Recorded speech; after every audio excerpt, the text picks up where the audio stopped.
Amigas y amigos, no creo que exista en la historia de Venezuela, y por qué no del mundo, un caso tan evidente del poco valor e importancia que a un sector del país le atribuye al concepto de patria. Advierto, no estoy invocando el patrioterismo, ni apelando a un recurso dialéctico bastante cuestionado para referirme a lo que hoy ocurre entre nosotros. Nunca he estado de acuerdo con la utilización a troche y moche del calificativo de traición a la patria que ha servido para consumar arbitrariedades y ocultar la aviesa intención de descalificar políticas con las que se está en desacuerdo. Quiero expresar, sí, que en esta materia, ante un tema extremadamente delicado, juego limpio, sin prejuicios, y en muchas oportunidades he manifestado mi desacuerdo con el empleo del término apátrida al voleo, sin detenerse a pensar en sus implicaciones y además en la pérdida de su valor por el abuso del mismo. Pero ahora sí hay razones de peso para dudar del patriotismo de aquellos que en el marco de una situación delicada como la que está viviendo Venezuela, con amenazas concretas contra el gentilicio, con planes para desmantelar la soberanía nacional, con actividades descaradas de dirigentes políticos que hacen causa común con quienes en el exterior no ocultan su propósito de acabar con la institucionalidad, con el orden democrático imperante, apuestan al derrocamiento del presidente constitucional e incluso a una invasión del territorio nacional como ha sucedido en otras naciones. Pasearse por el mundo visitando a jefes de Estado, a dirigentes de otras naciones, a organismos internacionales hostiles, apelar a instituciones y personalidades en el exterior con reconocida animadversión hacia Venezuela, hablar ante parlamentos extranjeros para difundir falsedades y alimentar el antivenezolanismo, solicitar sanciones contra el país de manera descarada, es ponerse a la orden del enemigo, es contribuir a la agresión planeada en centros de poder con impredecibles consecuencias para la seguridad y la soberanía de Venezuela. Para algunos, nada de eso es traición a la patria, como alegaban en las naciones ocupadas en Europa los colaboracionistas con el nazismo. Pero es lo más parecido a la traición a la patria, por si no se dan cuenta de lo que hacen, de la indigna actitud que mantienen en un momento crucial de nuestra historia. Basta recordar la reacción patriótica de los venezolanos cuando el gobierno de Cipriano Castro tuvo que enfrentar la agresión de las potencias europeas. Los venezolanos unidos rechazamos la planta insolente del extranjero que tuvo que retroceder. Fue el triunfo de la patria frente a la antipatria. Pausa y al volver converso con el analista político y económico Luis Vicente León.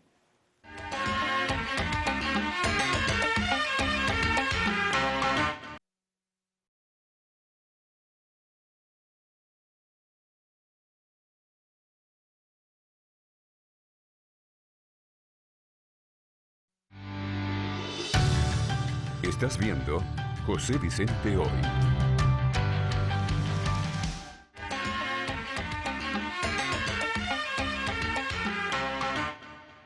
Mi invitado de hoy, Luis Vicente León, un excepcional analista y controvertido al mismo tiempo de los temas económicos y políticos. Bienvenido. Muchísimo gusto estar aquí, encantado. Mira, en este momento da la impresión de que las encuestas están en el banquillo, ¿no? Consecuencia de, por ejemplo, fallaron en sus pronósticos sobre el plebiscito en Colombia en relación al Brexit. También en otros episodios, la elección de los Estados Unidos, ¿no? Sí.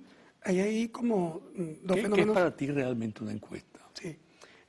Bueno, primero, es muy importante entender que la encuesta no sustituye la realidad, ni sustituye una elección. Es una medición de una realidad, es una fotografía de un momento particular. Pero hay quienes pretenden forzar las circunstancias para dar una validez absoluta. Primero que nada, tiene validez absoluta, excepto cuando ya el evento ocurrió. La encuesta es una foto. Esa foto puede ser una foto muy buena, es decir, usualmente, si tú la tomas bien, ella suele darte una imagen muy parecida a lo que está ocurriendo. Parecida, nunca exacta, parecida. Porque es digamos, un sustituto. Es decir, tú no haces un censo, haces una encuesta, que significa tomar una muestra. Si esa muestra está bien tomada, ella te permite hacer una estimación de lo que está ocurriendo en el momento en que esa encuesta fue hecha.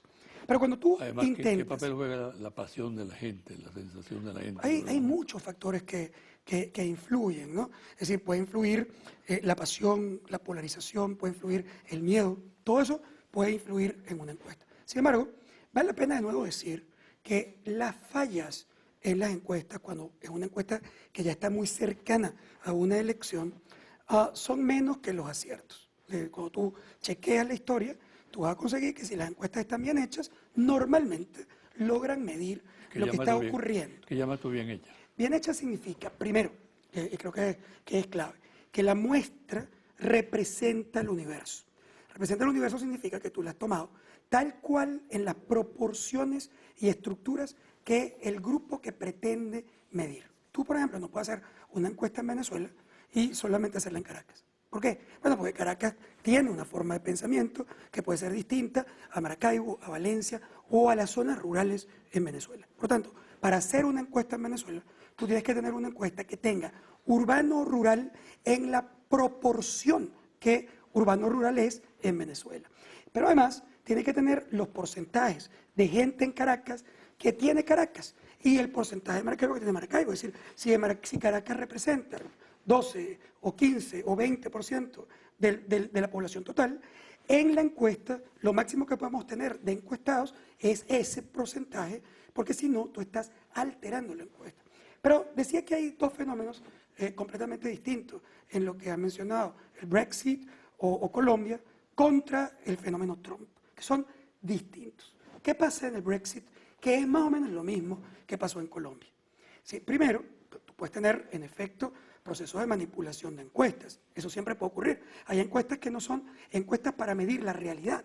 Hay encuestas que son encuestas de propaganda, que contratan los partidos, o que contratan los gobiernos, o que contratan un candidato para decir que él está bien. Entonces, eso ya no es una encuesta. No es que se equivocó la encuesta, es que hay una manipulación en ese proceso. Ahora, hay encuestas que no son financiadas, no, es que son compradas. El tema de financiamiento no es el que marca el problema. Porque obviamente que todas las encuestas alguien contrató, o ya sea un cliente, o ya sea una suscripción, gobierno, o ya sea un partido, o ya sea una organización gremial, o ya sea un empresario. Es decir, alguien pide una encuesta, porque ¿qué son las encuestas? Las encuestas no son, las encuestadoras no son organizaciones públicas que tienen un presupuesto para ir por el mundo haciendo encuestas. Es decir, la encuestadora es una empresa que es contratada por alguien para que realice o ejecute una encuesta. Pero una encuestadora seria, su resultado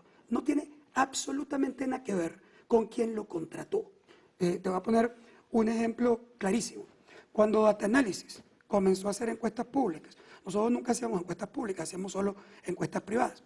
La primera encuesta que se publica, política de Data Analysis, que se publica además prácticamente primero mensual y después semanal, fue en la elección del presidente Chávez contra Enrique Salas-Romer e Irene Sáez en su primera elección, 1998. Esa es la primera vez que Data Analysis publica encuesta pública abierta en medios de comunicación. ¿Quiénes eran los clientes?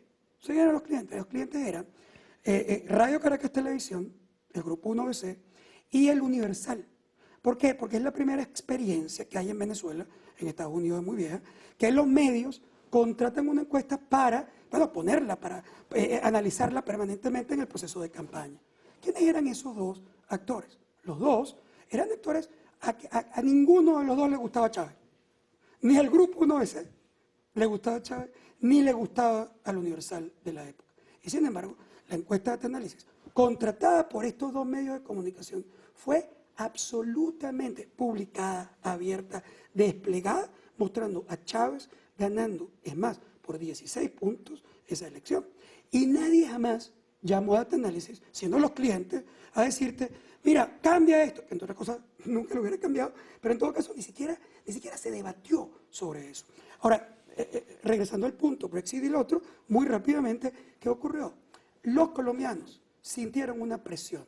O sea, los colombianos se sentían mal de decir que ellos no iban a votar por la paz, porque la campaña fue que si tú votabas en contra del acuerdo, tú estabas votando en contra de la paz. Eso no era verdad.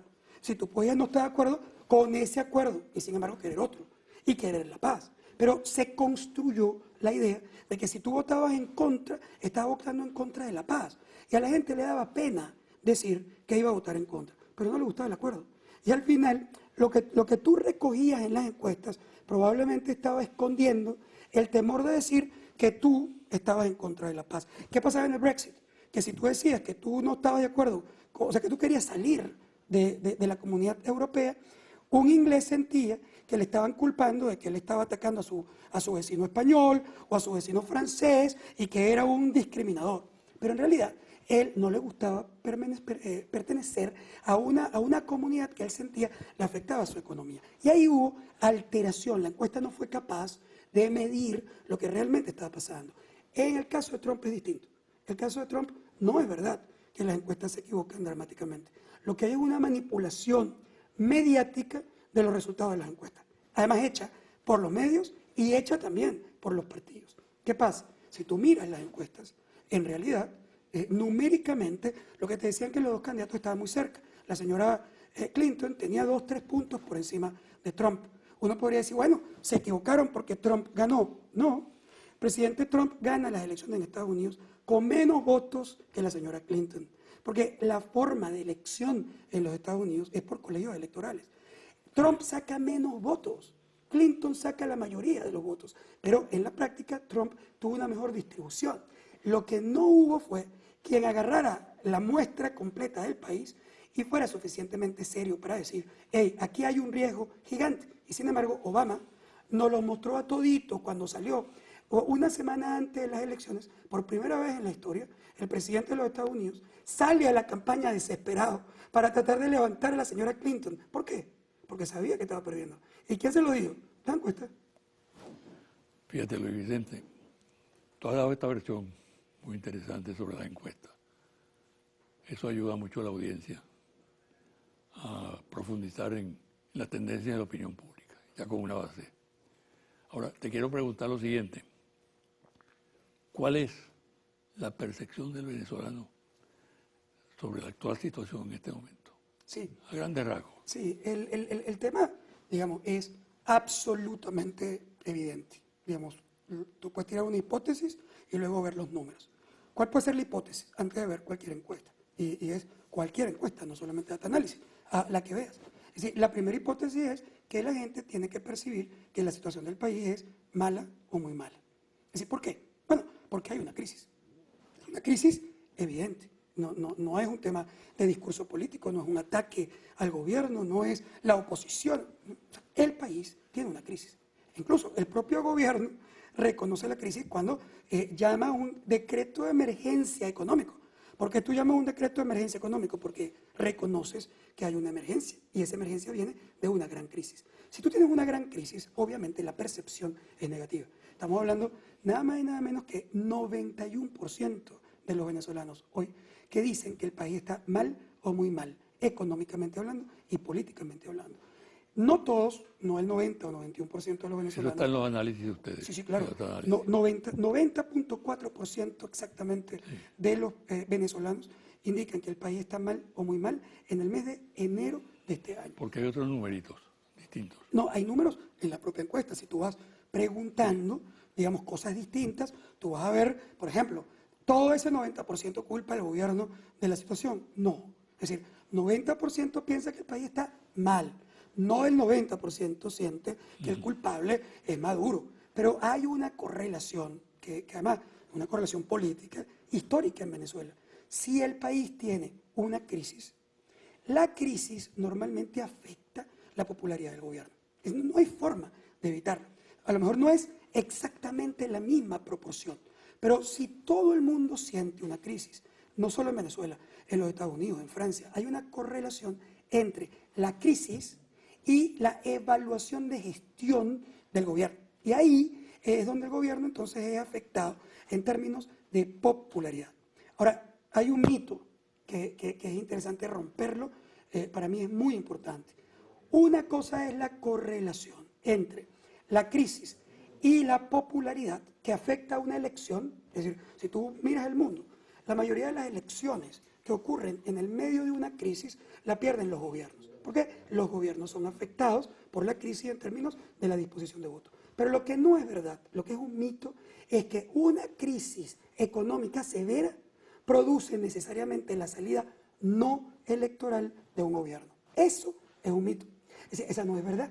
La gente da por hecho de que como hay una gran crisis, entonces más o menos el pueblo se convierte como en Hulk y acaba con todo y cambia el gobierno aunque no hayan elecciones. Eso no fue lo que ocurrió, por ejemplo, en la Revolución China con los millones de muertos de hambre. Ahora, o en Cuba, que hubo una situación de avitaminosis en los 80 y eso no pasó. Para ti, en ese marco, ¿cuáles son las demandas y las preocupaciones más intensas pues, del venezolano hoy en día? Hay un cambio sustancial en la demanda de los venezolanos. Si tú te ubicas en hace 2, 3 años, ¿cuál era la primera preocupación del venezolano? La inseguridad. La inseguridad le quitaba el sueño, era la pesadilla de los venezolanos. Ese problema no se ha resuelto, todo lo contrario. Los problemas de inseguridad han ido acentuándose de manera muy importante todavía, a pesar de que ha habido algunos intentos importantes. Sin embargo, en Venezuela la gente vive un proceso de inseguridad terrible, no solamente ya en los barrios, que ya es un tema crónico, sino en toda la ciudad. El proceso de inseguridad es realmente grave. Secuestros, robos, asesinatos. Cuando tú ves el parte de los muertos del fin de semana... Cuando no es bueno decir esto, ese es un fenómeno de la región también. Sí, ahí, por ejemplo... Eso no le quita la importancia que tiene. Claro, si tú lo comparas con Brasil, a pesar de haber tenido una mejora en el proceso, ha sido terrible, y también en México. Pero el caso venezolano es un caso realmente muy importante, y la gente sentía que ese era su principal problema. Pero hoy el tema ha cambiado. No porque resolviste el problema de la inseguridad, sino porque la situación económica se deterioró tanto en los últimos 2 años que para la población venezolana hoy sus 2 problemas más importantes son desabastecimiento e inflación. Esos son los 2 elementos que le preocupan, que le quitan el sueño, porque al final la inseguridad es un riesgo, pero a ti ni te secuestran ni te matan todos los días. Matan y secuestran gente todos los días, pero no a ti todos los días. En cambio, a ti todos los días te afecta el crecimiento de los precios. A ti todos los días te afecta el problema de que no consigues o leche, o azúcar, o aceite, o café. Es decir, esos elementos te preocupan incluso para el manejo de tu vida cotidiana, porque ya no es un discurso político. Se metió en tu casa, en tu apartamento o en tu ranchito, se metió el problema de que o no consigues el producto, o, segundo elemento, o lo consigues a un precio que no puedes pagar, porque es una inflación desbordada, o, el tercer elemento, tienes que dar la mecate para conseguir alguien que te garantice que alguien te reparte una bolsa, y que obviamente se convierte en un tema, además de muy, en mi opinión, muy triste. Yo no estoy en contra de las políticas sociales de apoyo a la población más pobre. Yo creo que todo lo que se haga para apoyar a la población más pobre es positivo, pero eso es una política social. Si tú conviertes una política social en la política económica del país, si el abastecimiento de un país o la economía de un país depende de quien reparte una bolsa, estás hablando de un país en gravísimos problemas. Eso que tú señalas, esos problemas, ¿cómo repercuten en el liderazgo? Bueno, ¿Cuál es la situación del liderazgo? Es muy, muy interesante lo que está ocurriendo en ese proceso de liderazgo en Venezuela. Lo que uno usualmente